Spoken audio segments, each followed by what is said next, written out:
मी जयश्री ढोबळे, सावित्री बचत गट महासंघ जो पुणे महानगरपालिकेचा आहे त्याची मी अध्यक्ष आहे। त्याच्यातून मी केटरिंग आणि मसाल्यांचा बिझनेस करते। बचत गटाच्या माध्यमातून मला ही बाकीची कामं सुरू झाली। गव्हर्नमेंटचे कामं आणि सरकारी कामं म्हटल्यानंतर माणूस इंटरेस्टेड असतोच। महिलांना मी एवढंच सांगेन की स्वतःला ओळखा, स्वावलंबी बना। काही गोष्टी ज्या आहेत, काही गोष्टी घरगुती काही प्रॉब्लेम्स असतात, तर त्या प्रॉब्लेम्समुळे महिला पाठीमागे येतात। म्हणजे मी कसं करू, का करू, तर तुम्ही प्रयत्न करत राहा, त्या प्रयत्नांना नक्की यश येत राहतं। नमस्ते, मी ॲडव्होकेट नीरा धाडगे।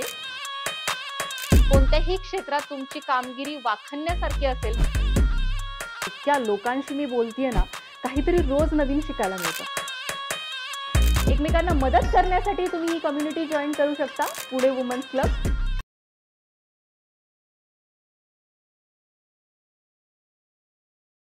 नमस्कार, मी ॲडव्होकेट नीरा धाडगे तुमचं सहर्ष स्वागत करत आहे पॉडकास्ट विथ नीरामध्ये। आपण खूप लोकांना भेटतोय, त्यांचे बिझनेस जाणून घेतोय, त्यांच्या आयुष्याचं स्ट्रगल जाणून घेतोय आणि त्याच्यातून आपल्याला काय काय इन्स्पिरेशन मिळत आहेत तेही आपण पाहतो आहोत। कधी आपल्याकडे फायनान्स रिलेटेड व्यक्ती असतात, कधी आपल्याकडे बिझनेस रिलेटेड व्यक्ती असतात आणि काही लोक फक्त त्यांचा संघर्ष सांगण्यासाठी इथे आलेले आहेत। तर तशाच आपल्याबरोबर आज आलेले आहेत जयश्री मॅम। खूप छान वाटतंय मॅम इथे बघून तुम्हाला। थँक्यू। तुमच्या आमच्या ऑडियन्सला ओळख करून द्या। मी जयश्री ढोबळे, मी सुखसागर नगर कात्रजला राहते। ओके। मी सावित्री बचत गट महासंघ जो पुणे महानगरपालिकेचा आहे त्याची मी अध्यक्ष आहे आणि जयश्री लघु उद्योगची प्रोप्रायटर आहे। बरं। त्याच्यातून मी केटरिंग आणि मसाल्यांचा बिझनेस करते। बरं। आणि बाकीच्या ॲक्टिव्हिटीज चालूच असतात बचत गटाच्या माध्यमातून।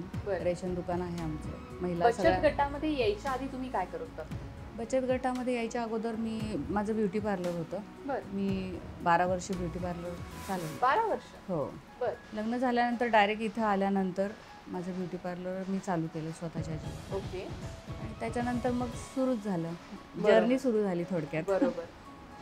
मग का बंद केलं? म्हणजे बचत गटाच्या माध्यमातून मला ही बाकीची कामं सुरू झाली। गव्हर्नमेंटचे कामं आणि सरकारी कामं म्हटल्यानंतर माणूस इंटरेस्टेड असतोच। बरोबर आहे। आणि त्यात छान म्हणजे महिलांचा सहभाग होता। बऱ्याच ॲक्टिव्हिटी आम्ही करत होतो आणि एकत्र मिळून आम्ही काम करत होतो।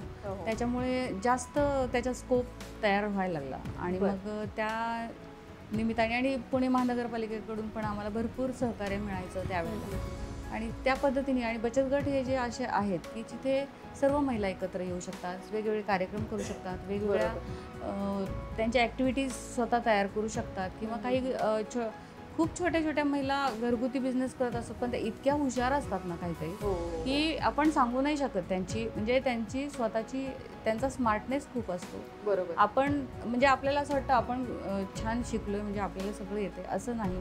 काही गोष्टी आपल्या पण कमी असतात, पण त्या महिलांकडून काही गोष्टी शिकण्यासारख्या असतात आणि त्या एकत्र आल्यानंतर ते आपण वेगवेगळ्या धर्तीवर जास्त शिकतो। बरोबर। आणि खूप लोकांकडून वेगळं वेगळं शिकायलाही मिळतं। तुम्ही किती शिकताय, कशा पद्धतीने शिकताय, त्याला जास्त महत्त्व आहे। हो। व्हेरिएशन्स काय ते देतात त्यांच्या प्रॉडक्ट्सला। बरोबर। खूप वेळा छोट्या छोट्या गोष्टी म्हणजे कधी कधी प्रॉडक्टचा रंग सुद्धा चेंज झाला तर त्याच्यातनं तुम्ही 4-5 नवीन प्रॉडक्ट्स अवेलेबल करू शकता।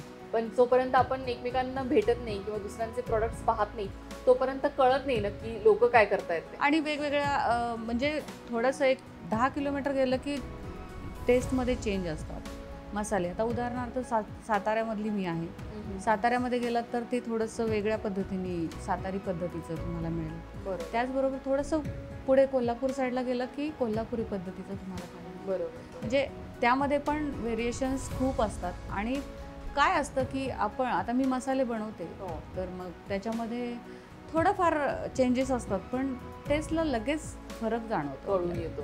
बरोबर आहे, बरोबर। आणि काही काहींच्या हाताला चव पण असते की म्हणजे सेम पदार्थ सेम तुम्ही त्याच्यामध्ये पदार्थ टाकले तरी तो मसाला सेम नाही बनत। त्याच्यामध्ये पण कसं असतं की भाजण्याचं प्रमाण कोण कशा पद्धतीने करतंय, कोणी बारीक गॅसवर, कोणी फास्ट गॅसवर। बरोबर। ह्याच्यात तो फरक पडतो। आणि बऱ्याच गोष्टी अशा असतात की शिकवून बऱ्याच वेळेला होत नाही, ते आत्मसात करावं लागतं काही काही गोष्टी। ते तुम्ही कशा पद्धतीने शिकताय त्याच्यावर अवलंबून। कोणत्या कोणत्या प्रकारचे मसाले तुमच्याकडे आता अवेलेबल आहेत? माझ्याकडे कांदा लसूण मसाला, मिरची पावडर, तर हळद आणि ते हे पदार्थ तर आहेतच. बाकी पावभाजी मसाला, बिर्याणी मसाला, चहा मसाला. बरं. चहा मसाला जास्त भारी क्वालिटीचा असल्यामुळे तो जास्त जातो, खूप बरं. महाग पण राहतो तो. ओके. त्यानंतर बाकी सगळेच पुलाव मसाला, सांबार मसाला, गोडा मसाला, गरम बरं. मसाला, मस्त. सगळेच. ओके. बचत गटाने म्हणजे बचत गट ही जी संकल्पना आहे त्याने तुम्हाला या बिझनेसमध्ये कशी मदत केली?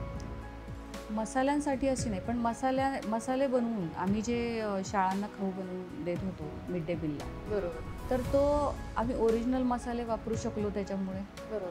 कारण बाहेरचे मसाले खरं तर रेडीमेडमध्ये काही कलर मिक्स असतात, काही वेळेला रासायनिक टेस्ट येण्यासाठी काही वेगळे त्याच्यामध्ये टाकलेले असतात गोष्टी. बरोबर. पण हे जे ओरिजिनल स्वतः मी घरी बनवल्यामुळं मुलांना हायजीन मिळालं त्या गोष्टीने, आणि ओरिजिनल सगळं खायला मिळालं त्यावेळी. ओके.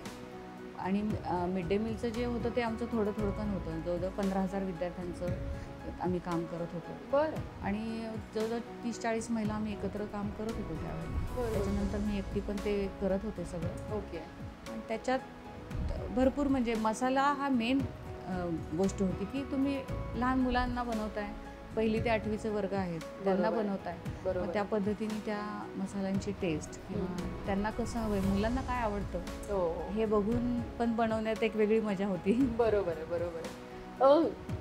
तुमच्या मुलांबद्दल सांगाल मॅडम? आय गेस तुम्हाला 3 मुलं आहेत. हो. आपल्या कॉन्व्हर्सेशनमध्ये आलं. हो. काय काय करतात ते? माझी मोठी मुलगी आहे ती मनुजा, आता लंडनला असते मिस्टरांबरोबर. बरं. ती MPM केलं आहे तिने, आणि आता तिथे प्रॉपर्टी मॅनेजर म्हणून काम करते. बरं. तिचे मिस्टर स्वतः शेफ आहे, बरं. क्लास 1 शेफ म्हणतो आपण त्यानंतर 2 नंबरची मुलगी आहे मयुरी. ती डान्स कोरिओग्राफर आहे. स्वतः ती आशा भोसलेंच्या कार्यक्रमाला दुबईला जाऊन आली 8 सप्टेंबरला. बरं. त्यानंतर मुलगा आहे तो आता प्रथमेश नाव आहे त्याचं. बरं. तो आता नेव्ही मर्चंटमध्ये त्याला सिलेक्शन झालेलं आहे त्याचं. बरं. आता तो तिकडे जाईल. मस्त. मला म्हणजे मजा काय वाटते तुमच्या सगळ्या बोलण्यामधनं, वेगळ्या वेगळ्या क्षेत्रात लोक तुमची म्हणजे मुलं गेलेली आहेत. हो. कुणी नेव्हीमध्ये आहे, कुणी डान्सिंगमध्ये आहे. डान्सिंग हा एक खूपच वेगळा भाग आहे. जे खूप शिक्षणाला महत्त्व देतात ना पॅरेंट्स, ते लोक एक्स्ट्रा करिक्युलर ॲक्टिव्हिटीजला अजिबात महत्त्व देत नाही. हो. पण तुमच्या 3 मुलांमध्ये 3 वेगळ्या वेगळ्या गोष्टी पाहायला मिळतात. तर कसं झालं असं? ॲक्च्युली मी BCom आहे, मुलंही माझी BComच आहेत.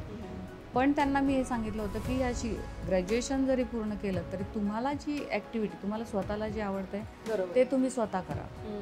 तुम्हाला कशात इंटरेस्ट आहे ते तुम्ही फॉलो करा. बरं. आणि त्याच्या 2 नंबरची मुलगी तर ती लहानपणापासूनच डान्समध्येच म्हणजे ती जायची मुलांबरोबर वगैरे सारखं. हो, त्यांचे हो, हो. शाळेमधले, कॉलेजमधले डान्स त्याच्यात ॲक्टिव्हिटीमध्ये कंटिन्यू भाग असायचा तिचा. बरोबर. त्यामुळे ती तिकडे तिचा ओढा जास्त असल्यामुळे तिला तिकडेच आवड असल्यामुळे मी कुठल्याच बाबतीत हे नाही केलं, म्हणजे विरोध नाही केला. बरोबर. कारण त्यांना ज्यामध्ये इंटरेस्ट वाटतोय, ज्यामध्ये करिअर करावं असं वाटतंय, हो, हो. ते मुलांना जर करू दिलं तर ते जास्त इंटरेस्टनी करतात बरोबर. आणि त्यात ते प्रगती करतात. त्यांना टॉपला जायची स्वतःची हे असते की बरोबर. मी इकडे ह्यात टॉप केलं पाहिजे. आणि आवडीचं क्षेत्र आहे आवडीचं त्याच्यामुळे क्षेत्र. आपल्याला सारखं त्यांना पुश करावं लागत नाही. असं शैक्षणिक नाही तू हेच करावंस तेच करावंस असं शक्यतो मुलांना करू नये. कारण काय होतं की त्यांच्या आवडीचा विषय नसेल बरोबर. तर मग ते थोडेसे मागे मागे पडतात राहतात. किंवा इतर मुलांच्या तुलनेत ते मग स्वतःला कमी समजायला लागतात. बरोबर. मग मला हे करता नाही आलं, मला ते करता नाही आलं, मला हे करायचं होतं. हो, हो. ॲक्च्युली तेच करून दिलं पाहिजे. हां, बरोबर. अगदी खूप म्हणजे वायफट काही गोष्टी असतील तर त्याला नक्कीच पालकांनी विरोध केला पाहिजे. बरोबर. पण चांगलं आहे आणि आपण त्यांच्या बरोबर जर राहत असेल, कंटिन्यू त्यांच्या बरोबर आपण साथ द्यायला असेल बरोबर. तर मुलं नाही चुकत. बरोबर. बरोबर. आणि ते व्यवस्थित मार्गानेच पुढे जातात. एक शेवटचा प्रश्न मला तुम्हाला विचारायला आवडेल. आमच्या ज्या लघु उद्योग करणाऱ्या महिला आहेत त्यांना तुम्ही काय सांगाल? महिलांना मी एवढंच सांगेन की स्वतःला ओळखा, स्वावलंबी बना.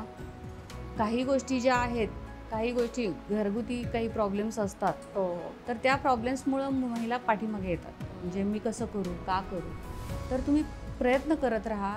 त्या प्रयत्नांना नक्की यश येत राहतं. बरोबर. आणि तुमची आता एक गोष्ट चुकली म्हणून मग ते त्याच चुकीला धरून न राहता Yes. पुढे अजून काय करता येईल याचे तुम्ही नक्की प्रयत्न करा, कारण त्यातूनच तुम्ही खूप पुढे जाऊ शकता. थँक्यू सो मच मॅम, तुम्ही इथे आलात आणि आम्हाला आमच्याबरोबर तुमचे विचार शेअर केले. Thank you so much. Thank you. Thank you.